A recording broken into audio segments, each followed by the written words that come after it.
Hey there, welcome back to the DVD lore reading. This time we're looking at Tome 20, Mythic. As per usual, we will start off with the survivor, Yui Kimura.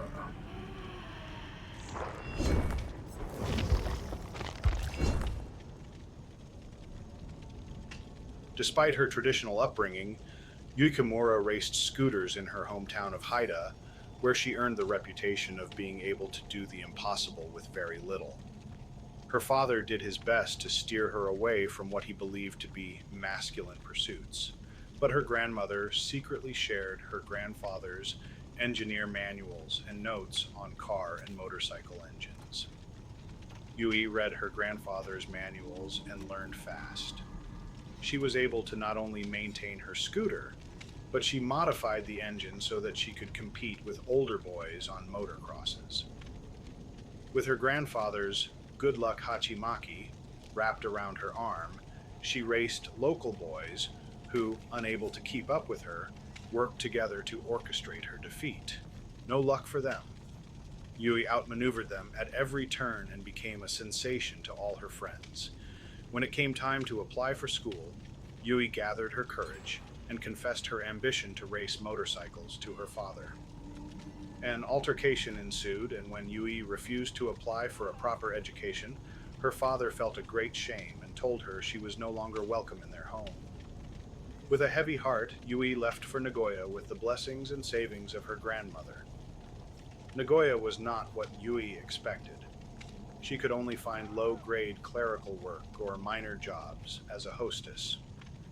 With the last of the money her grandmother gave her, she purchased a racing bike and entered illegal street races where she won more money than she had ever seen. Rumors of her courage and quick reflexes spread like wildfire. Soon she had an unofficial retinue of women motorcyclists wearing Yui's signature pink. Along with a gang following her, Yui realized she had a stalker following her in the shadows. When Yui realized her lucky handkerchief had been stolen from her apartment, she took her concerns to the police, who laughed and dismissed her, saying her stalker was probably a nice guy and that she would probably marry him in the near future. One evening, Yui returned home to find the stalker in her apartment going through her things. He hadn't seen her, and she wasn't sure what she should do. But the sight of him going through her clothes was too much to bear. She yelled for him to leave. The stalker turned to her with a knife. He lunged at her. She evaded his attack, and he hit the wall and dropped his knife. Without hesitation, Yui tackled him. They rolled over the ground, exchanging desperate blows.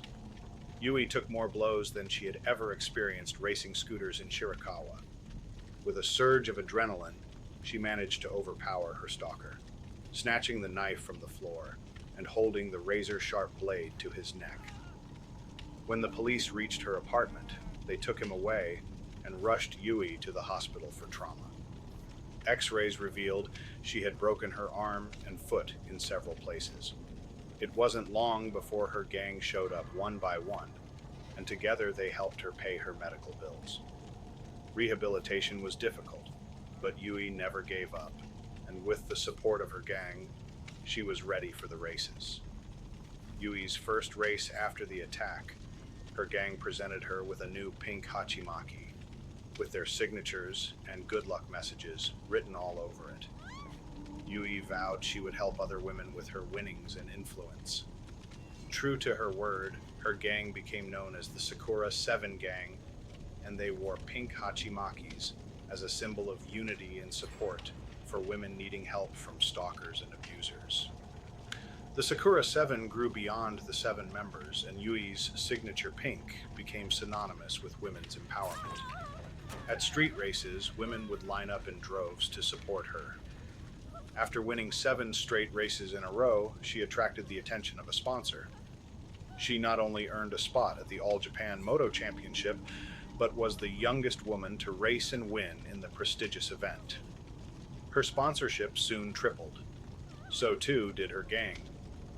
But everything came to a staggering halt at the illegal TK3, Tokyo Kick 3000 street races. Yui was leading the race until she entered an unnatural fog that seemed to have appeared from nowhere. Baffled and confused, she stopped her bike and dismounted. It wasn't long before she realized she wasn't in Tokyo anymore. All right. Next up for the killer of Tome 20, if you couldn't figure it out already, is the Spirit. Rin was the only child of the Yamaoka family. She was raised in the dusty halls of a traditional house in Kagawa. She studied education at Takamatsu, a private university, which weighed heavily on her family's shaky finances. Her mother got ill that year, and the bills started piling up. Rin worked part-time in a futile attempt to help lighten the load. Her father faced a debt that grew without end. He started working double shifts in hopes of obtaining a promotion. That's when he started losing sleep. A dark whisper would keep him awake all night, reminding him of his hopeless situation. Exhausted, he started to lose grasp of reality. Fighting to deny what the voice whispered at night, Rin's father made a desperate move. He met with his superior and explained his situation. He begged for a bonus, an advance, time off, anything. His request was denied. The company had launched a defective production line that was costing them dearly. Someone had to be held accountable, and Rin's father fitted the bill perfectly. He was fired after 22 years of service. That evening, Rin came home from work. She'd stayed late to entertain customers that lingered at the restaurant. As she parked her bike in the shed, she heard her mother's scream come from the house. She rushed in, climbing up the stairs to her parents' room. There she found bits and pieces of her mother on the floor. Her limbs were clean cut, tangled up in an unnatural position. Her breasts were sliced up, revealing her rib cage, which was cracked open. Rin gagged. A sharp katana came crashing down. Rin blocked the blade, which bit into her bare forearm. The shock of recognition interrupted her pain. Her father was wielding the katana with a stoic expression. She cried out to make him stop, but he slashed her arm again. She rushed off and slid on the blood-smeared floor. Using the doorframe as support, she raised herself up. The katana ripped through the wall, cleaving her other arm. She screamed in pain as she limped into the hallway, only to be met by her father's blade. She stepped back, trembling, as she held together the soft, loose flesh of her abdomen. Images of her mother's tangled limbs flashed before her eyes. Rin charged at her father, making him stumble back. He punched her torn abdomen and she recoiled in pain. As she struggled to get back up, he slashed her thigh, making her collapse on the floor. As she crawled towards the stairs, he grabbed her hair and yanked her against a partition. The glass shattered on impact and she fell through, landing one floor down. She heard footsteps somewhere above her. With effort, she moved, worming her way into a sea of broken glass. The shards gnawed at her, ripping her flesh. He had to be stopped. He would not get away with what he'd done to her, with what he'd done to her mother. Coughing up blood, her chin grazed the glass, adding to the bleeding. A low-pitched heartbeat started to ring in her ears. Her body felt so heavy she could no longer move. The ground shook with her father's footsteps. She knew she was not going to make it, but she no longer cared. She would make him pay, in this life or the next. A dark fog slowly veiled her eyes, but it could not subdue her rage. She would not rest, not yet. The darkness whispered, promising blood and revenge. An oath was made, and Rin closed her eyes.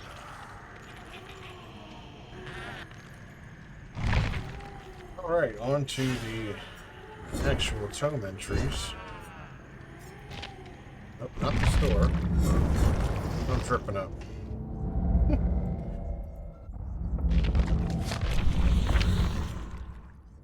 Starting off with Rin Yamaoka, the memory fragments. This is the Spirit.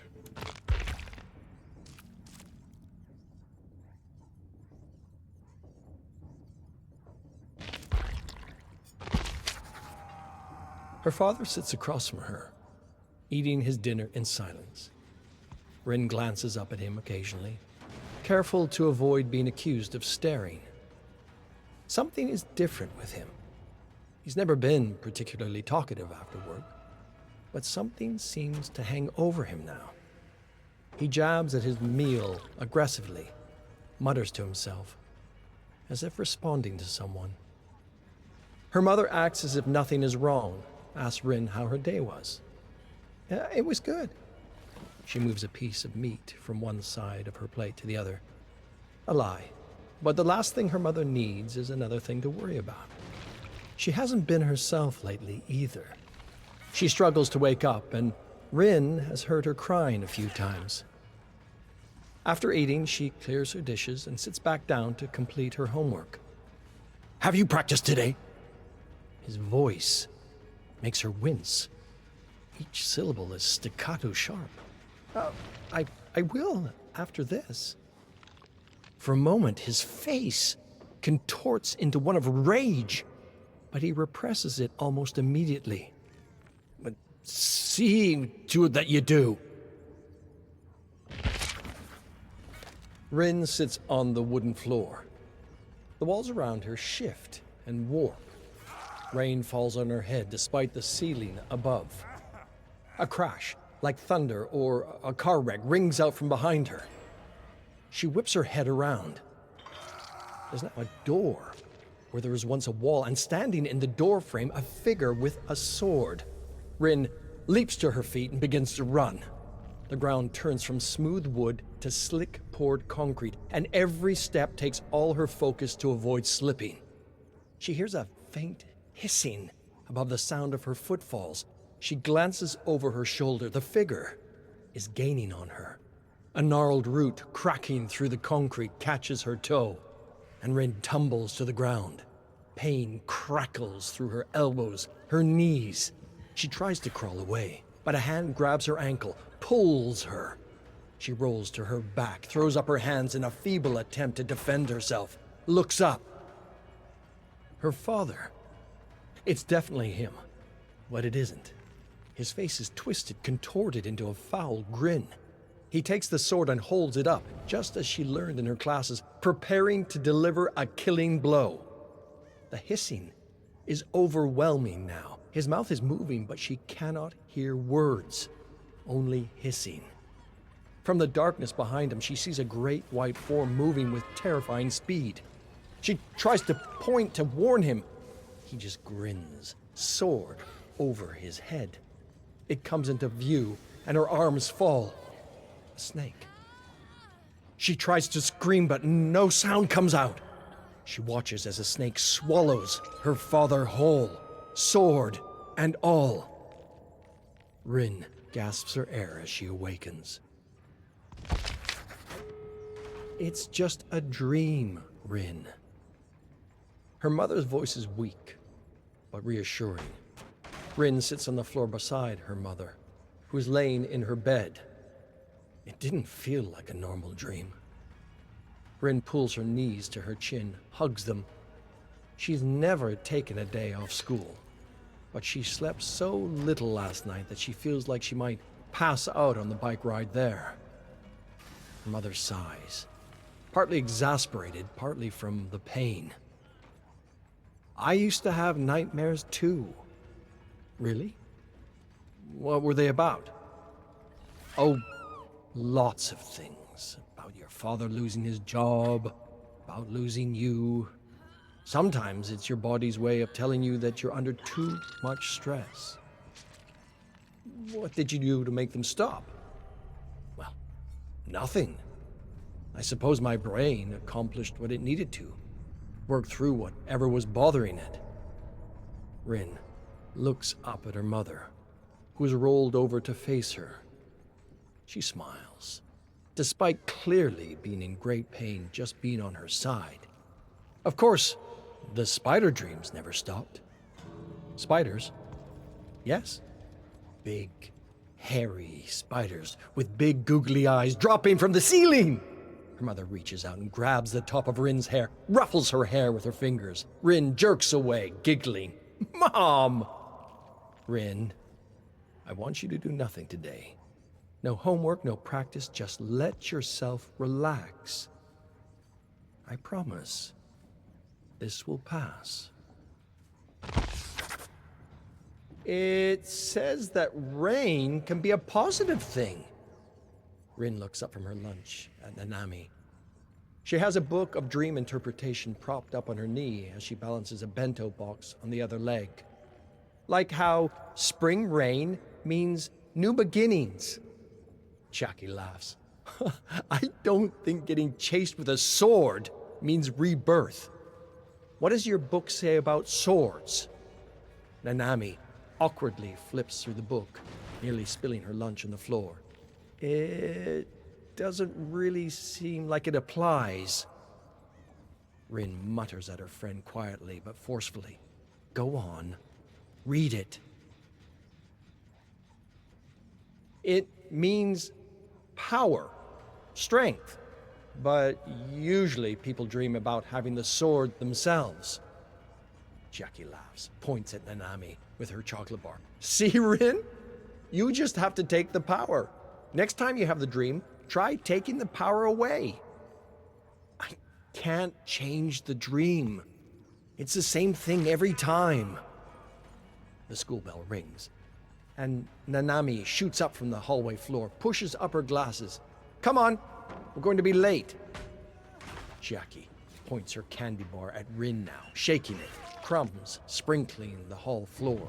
You think Rin cares about being late? She's one of the bad kids now. She's skipping school, aren't you, Rin? I was sick. Yeah, sure, sick.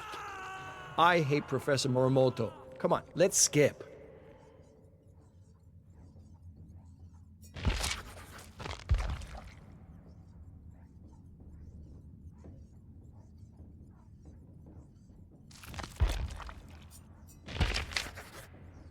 Here she is again. The wooden floor, the rain falling from the ceiling, the crash behind her. She doesn't even turn around this time. She knows it's him. She rises to her feet and begins to run. It feels as though her entire body is made of jelly, like she's running underwater. She scans the ground intently for the root, sees it, attempts to leap over it. She can never dodge the root. It bends and whips into the air, grappling her, pulling her to the ground. That familiar pain radiates through her joints. She rolls to her back again, looks up at him, that grin again. She tries to shout at him over the crescendo of the snake's hiss. Why? As if to respond, his voice mouths words, but no sounds come out. And just as he attempts to strike a blow, the snake devours him whole again, and Rin wakes up. She checks the watch beside her bed. 3 in the morning. She knows she isn't going to sleep anymore tonight. So she sits up, stares at the wall, and waits for the sun to rise. At her mother's insistence, she stayed home again today. But her mother is in no condition to keep her company. She needs her sleep. Rin instead pads around the house, looping between the kitchen, her bedroom, the living room. Can't decide what to do with her day. After the 5th or 6th time she looks in the fridge, she thinks of her father's office. Something overtakes her and she finds herself at his desk, looking over his papers. She checks her watch. Plenty of time before he gets home. She picks up a folder, flips through it. Nothing interesting. She carefully places it back where she found it.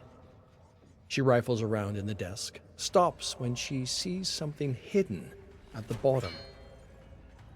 An old, leather-bound book. She picks it up, flips it open. The Yamaoka family. And the Yamaoka curse. She snaps the book closed and feels an unfamiliar anger bubble up within her. Why does he have this? And why is he hiding it? She closes the desk, makes sure nothing is out of place, walks towards the door, and freezes. Her eyes rise up above the door. She'd never noticed it before, or perhaps it hadn't been there before. The sword from her dream.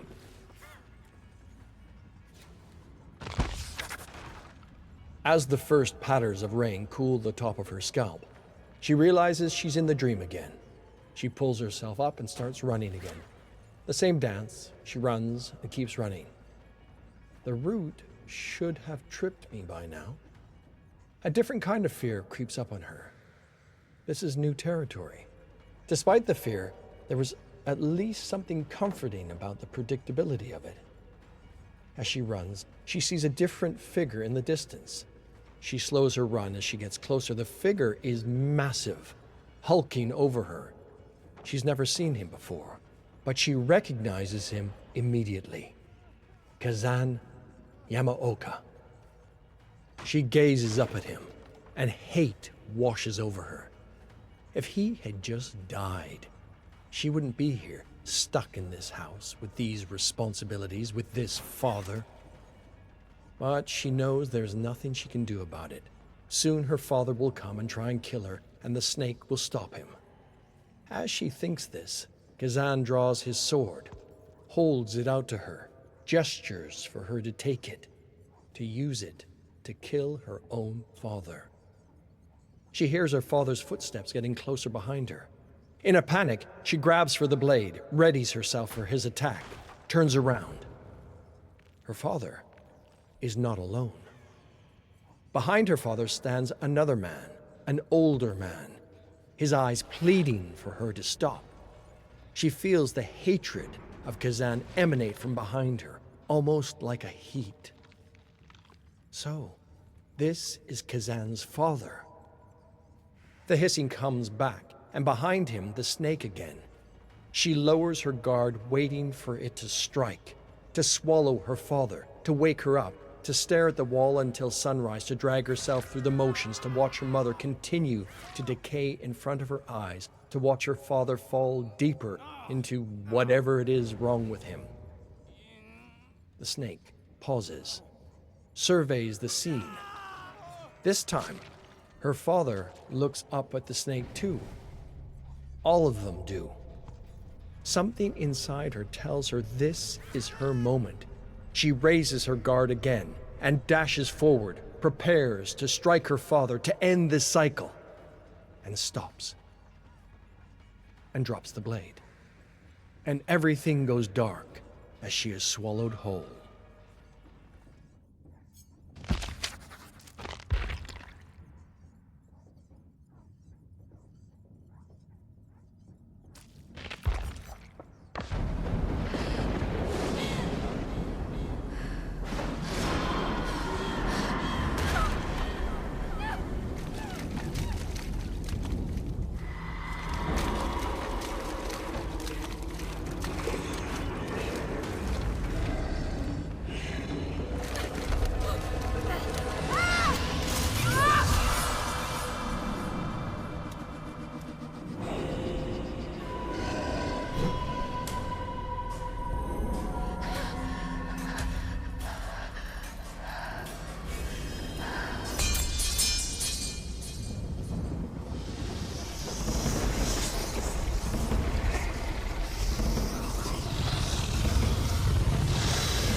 Pretty neat.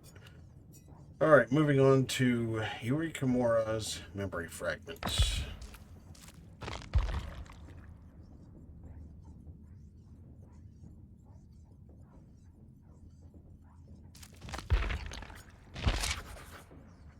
The clock on the wall says it's 5 in the morning, and the bar staff are turning chairs over onto tabletops. Yui watches from the corner booth, a bottle of sake to her left, and her latest trophy to her right. The race was her in her element, flying between bikes like nothing in the world could hurt her, hurtling past the finish line, celebrating with her sisters, the Sakura 7. When Yui said she wanted to party all night, she meant it. They jumped from bar to bar along the streets of Sakai, looking for one that was open the latest. One by one, her sisters had to turn in, call it a night, get a taxi home. She outlasted them all. And yet, it all felt so hollow. With every win, there was pain. A feeling in the pit of her stomach like something was missing. Like someone was missing, out in the crowd, every race. Even the Sakura Seven, her chosen family, couldn't make her ignore the pain anymore. And now she's alone.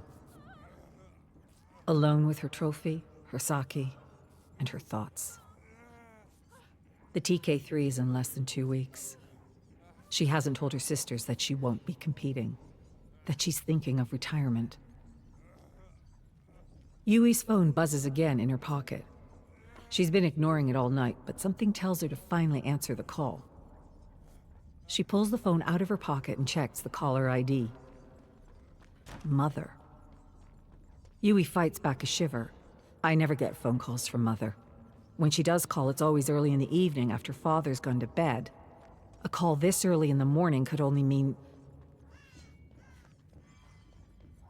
Her grandmother's face flashes before Yui's eyes, and the shiver overtakes her at last. Yui holds up the Hachimaki and studies the autographs of everyone who's ever signed it. Through puffy, stinging eyes, she sees the names of her sisters in the Sakura Seven. Competitors, rivals turned friends like Shinji Tabuchi. When she wraps the Hachimaki around her arm before a race, she wears her life story, told in the names of those who have come and gone from her life. She stares at an empty space in the center of the Hachimaki and feels her grandmother's absence. She was the only one in her family to support her, as she learned to fix motorbikes, and then ride them, and then race them. Everything I am, I owe to her. I can't miss her funeral. Even if it means seeing him again. The man who was so offended by his daughter following her own path that he cut her out of his life, kicked her out of his house, left her to fend for herself. Scenes play out in her mind like a movie that hasn't been made yet. Her parents wrapping her up in their arms, sobbing, begging her forgiveness for what they did. Another scene where they kick her out of the funeral parlor, tell her she's not wanted, and she curses their names before riding into the sunset. She hasn't been in the same room as her parents in over a decade. Anything could happen. Yui lets the Hachimaki rest on her chest as she stares through the blinds at the daylight that drifts in from outside. The long road from Nagoya to Hida is made longer by the seemingly endless tunnels Yui must ride through. The walls close in around her, speeding by without any landmarks. Has she been riding for an hour, a week? It all feels the same down here. She coasts along a bend in the tunnel, and suddenly she can make out a pinpoint of light in the distance, getting bigger, bigger, until the sunlight overwhelms her senses, and she has to fight the urge to shut her eyes. Yui relaxes the throttle, takes a deep breath. No more walls, just fresh air and forests that stretch out to eternity. A biker develops a double vision when they ride. Yui keeps her eyes fixed on the road ahead, but still she's able to take in the trees that flank either side of the highway. The forests outside Hida were always so beautiful, especially at this time of year, just before summer reaches its peak. It was through these forests that Yui would go on long walks with her grandmother. They would talk, they would laugh. Sometimes little Yui would cry, and her grandmother would hold her. Their walks would always end at the same spot, a cliffside clearing overlooking the valley below. There, they would sit on a pair of smooth boulders and watch the sun set over the valley. She always found peace in that spot. Clarity. It was there that she realized how much motorcycles meant to her. She could use a little peace right now. Yui pulls over and drops the kickstand. The memories hit her like a freight train. She can see their special spot in her mind's eye, smell her grandmother's soap, taste the candies she'd sometimes get at the end of their walks, feel the setting sun on her face. Yui looks out at the forest. I can remember so much about that place, except for how to get there. Even as she decelerates, the whine of Yui's inline-4 engine cuts through the silent morning. She lets the bike roll down the narrow street, looking left and right for any sign of the funeral home. Being in Hida after so many years away is a cruel reunion. She has no time to reminisce, even as she passes alleyways and corner stores that awaken memories long buried. At last, she rolls up to the funeral home and drops her kickstand. She moves in a flurry, peeling off her helmet and leather jacket. She slicks back her sweaty hair and adjusts her blouse, the nicest thing she had in her closet. She walks into the parlor 1 minute before the hour. The room is already full, row after row of faces Yui half remembers, faces that turn to watch her enter. Yui bows to either side of the aisle every few steps, pretending to ignore the shocked murmuring. Let them talk. I'm not here for any of you. I'm here for... A resplendent coffin rests at the far end of the parlor, surrounded by flowers. The sight of her grandmother's face, a beautiful scowl set in a picture frame, thrusts Yui into the past. Memories of curling up under the blankets, her grandmother at the foot of the bed telling stories, her own little world of peace. Mother rises from her seat in the front row. Next to her, Yui recognizes Father's bald spot. He doesn't move, not even as Yui reaches the front of the parlor.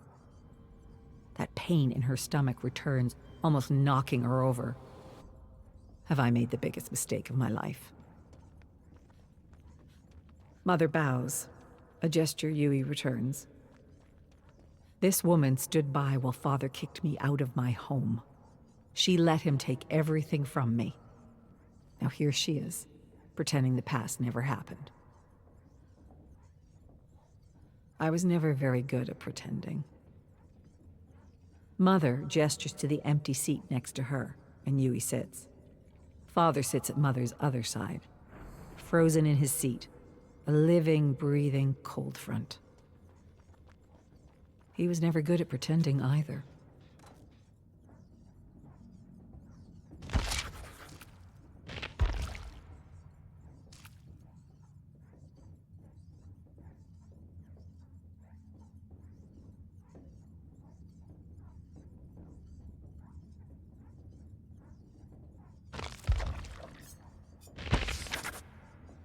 The wake passes in a blur without Yui noticing.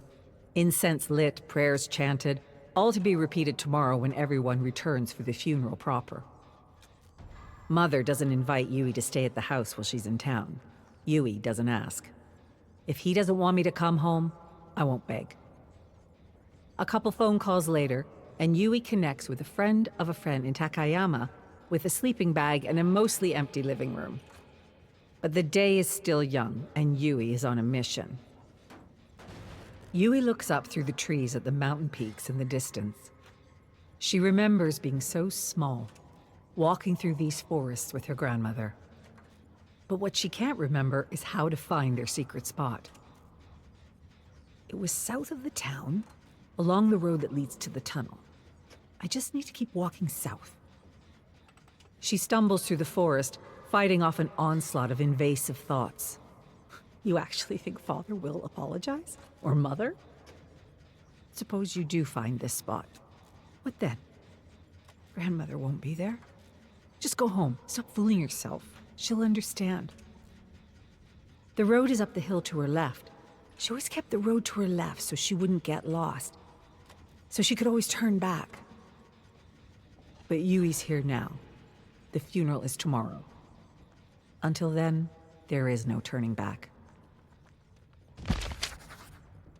The stone fox stares back at Yui from its pedestal.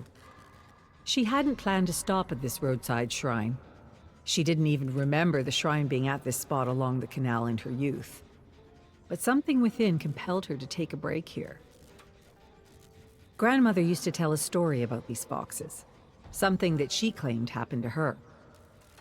It happened in her youth, when life was at its darkest and the future seemed darker still.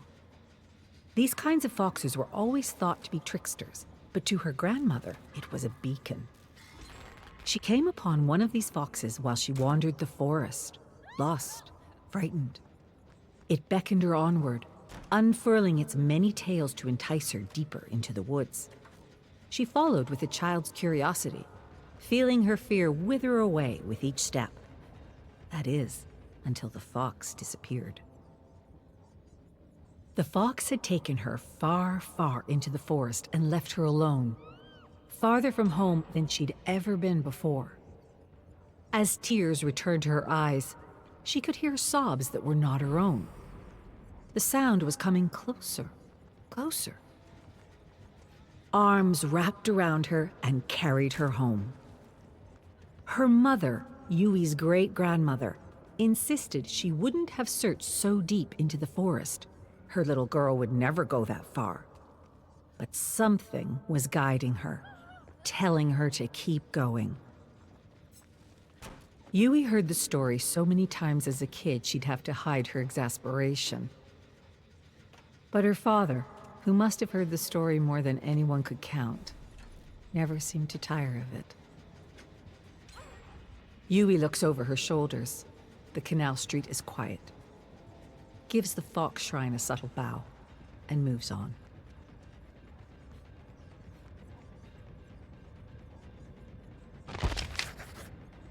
The cemetery is built on a hill outside of town. Yui walks the spiraling path, her eyes scanning the monuments along the way. Her grandfather is buried at the top of the hill. Grandmother will return to his side once again. Final respects are paid at the polished tombstone at the top of the hill. Yui watches his father place his incense, lingering for a moment before returning to Mother's side. Yui runs through the plan over and over again. The service will end. She'll say goodbye to her parents, give them one last chance to say something, anything, about the past. If there are other people around, it might put them on the spot. One last chance. We'll see what happens after that. The service comes to an end, and the crowd starts to thin. Yui puts a hand on her grandmother's stone. I need all the strength I can get right now. Her parents linger nearby. Yui lets her feet take her to them. Well, I'll be on my way. Yui bows. Mother bows back, wishes her daughter a safe trip home. Father walks away, and with him goes Yui's hopes. And that's how the movie ends. Not with a dramatic showdown or a tearful reconciliation or catharsis that brings closure. It simply ends as it began. Mother watches as Yui descends the hill. Don't look back.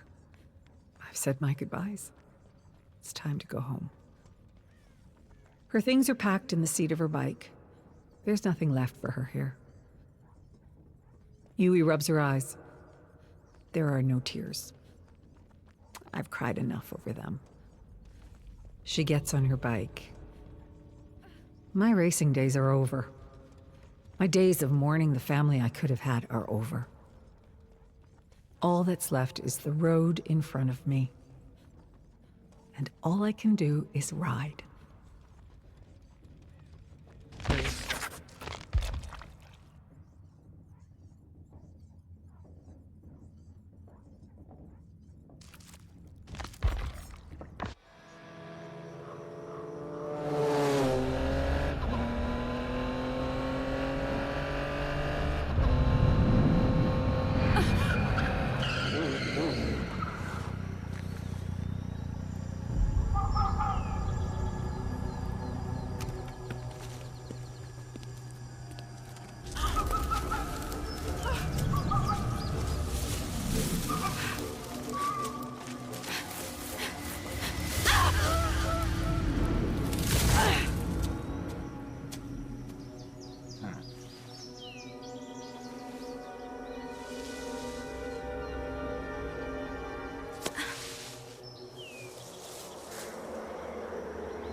All right, now last but not least, the House of Arkham Out of Darkness. A confederacy of Dwights. Milo scanned the overgrown city with disbelief. The Dwights, as he called them, were still pretty drunk from his homemade moonshine. Most of them could barely hold themselves up as they staggered around the dissipating fog, shooing away mosquitoes, flies, and pesky crows as they tried to make sense of where they were. Milo had arranged a mandatory team-building excursion to teach the geeks of his company a lesson in humility for having reported him to the HR department for inappropriate behavior. Now he was stuck with them in some sort of post-apocalyptic hell. His plan had clearly backfired. His moonshine had poisoned them all, and he was being punished. This was his own personal hell, to be stuck with the Dwights throughout eternity. Things he was sure couldn't get any worse. He cursed under his breath and kicked a stone violently. Then, as he watched the Dwights stumbling about the ruins, he suddenly realized their leader was missing. Meanwhile, in another world, Dwight held his pounding head in his hands as he pushed through the bramble, calling out for Milo and his co-workers. He stopped suddenly when he came across a thick wall of fog that seemed strangely alive. He wasn't sure if he should continue forward or turn around and hightail it out of there. Arcus, 10,306. Hunters of the Void. These survivors originated from an unexplored, lost realm. They weren't expelled to the Void, but somehow escaped their realm through a ruptured barrier. I have read how these survivors hunt the endless creatures of the Void, and it has been suggested by several works of fiction that they have found a way to not only survive, but thrive in a town they built out of the waste salvaged from the discarded realms. The Lost Battalion. War was nothing like Evan had read back home at the Macmillan estate. It certainly wasn't honorable with its prolonged misery, apprehension, hunger, and incompetent officers ordering soldiers like sheep to the slaughter. And yet killing came easy to Evan, easier than the other soldiers from his town. Evan seemed to enjoy hunting the enemy more than deer or any other game without understanding why. It seemed to satisfy a need he never knew he had until he defied his uncle and joined the war effort overseas. Now there weren't many men left in the flooded, vermin-infested trench. They were all dead or dying from a day of endless raids and shellacking. Evan had made it clear to the others that he wasn't going to wait idly for death, and so he gathered volunteers to help him rush the enemy trench across no man's land. 15 men had followed him to the makeshift ladder. He gave them all a grave look as he pulled down a blood-covered mask he had fashioned out of bone and shrapnel to protect his face from bullets, debris, and poisonous gas. The soldier beside him heaved a deep breath and blew the whistle. At once, the soldiers followed Evan over the top. With incredible speed and determination, he evaded barbed wire and bullets as he closed the distance.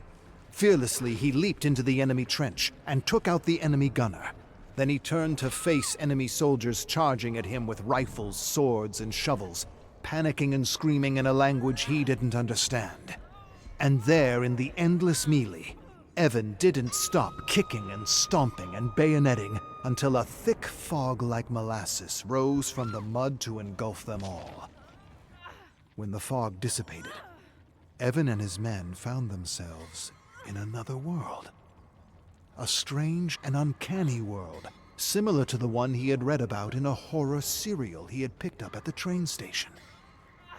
"Where are we?" one soldier finally asked, stepping beside Evan. A roar followed by an agonizing scream sounded in the distance. Evan lifted his mask and considered for a moment. Definitely not Oz. His voice died as he saw a giant creature with massive tentacles heading their way. Someone panicked and yelled something in German, but Evan couldn't take his eyes off the impossible creature advancing towards them.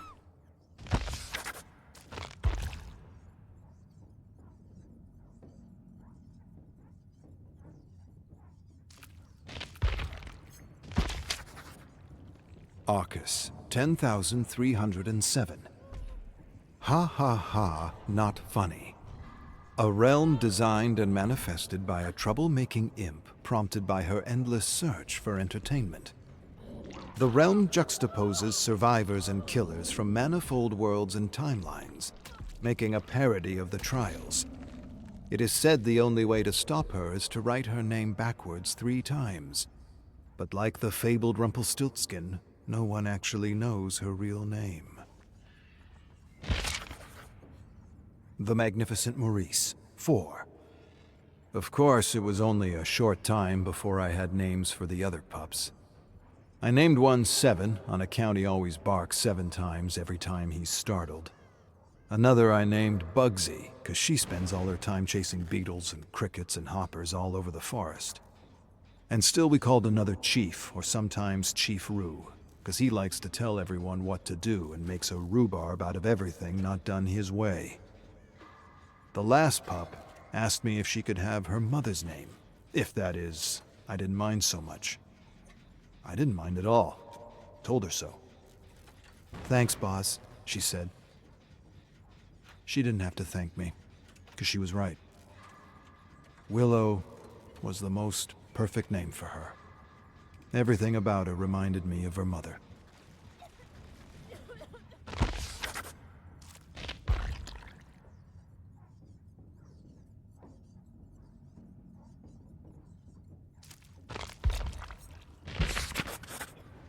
Arcus, 10,313. The 9 Forgotten Symbols of Vigo. Symbols discovered by Vigo while meditating in his dungeon before he willingly entered the living dimension known as the Entity. The symbols are said to open portals into unknown realms within this dark world. It's been speculated that these symbols, in the correct sequence, can be used to return home.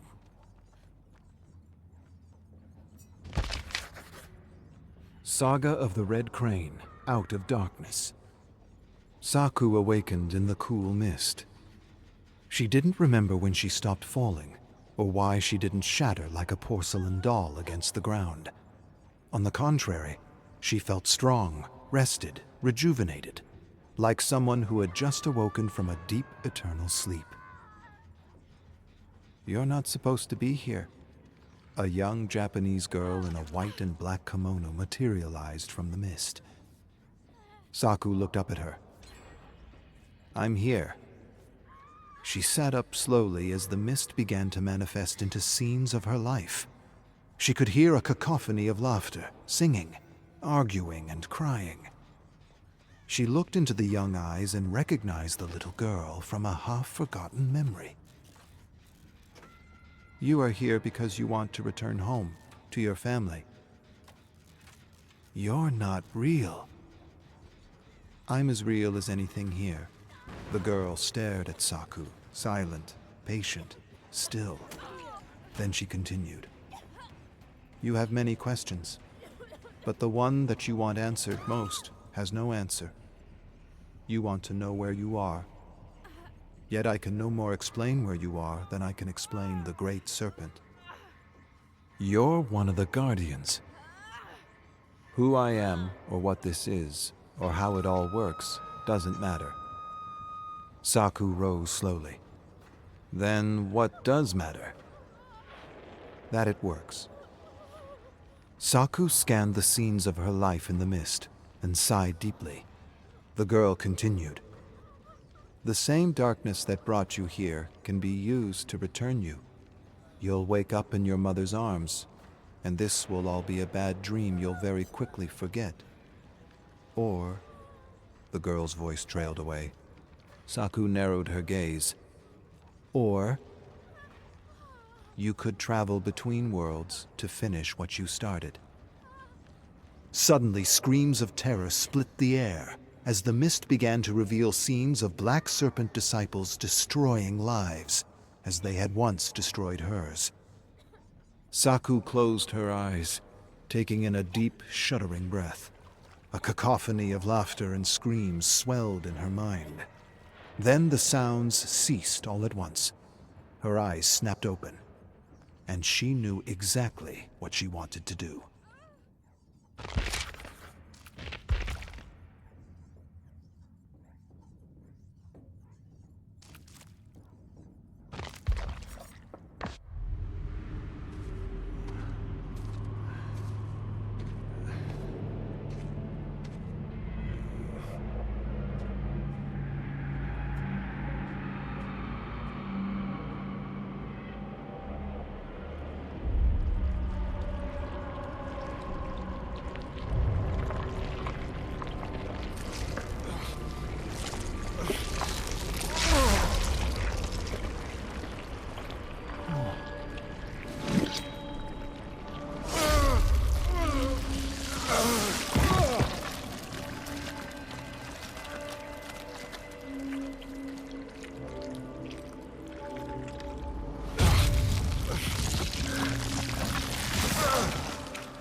All right. Well, that was the end of Tome 20. Thank you all for watching. Next tome will be Tome 21, Dominus. So, should be interesting. But again, thank you for watching. See you next time.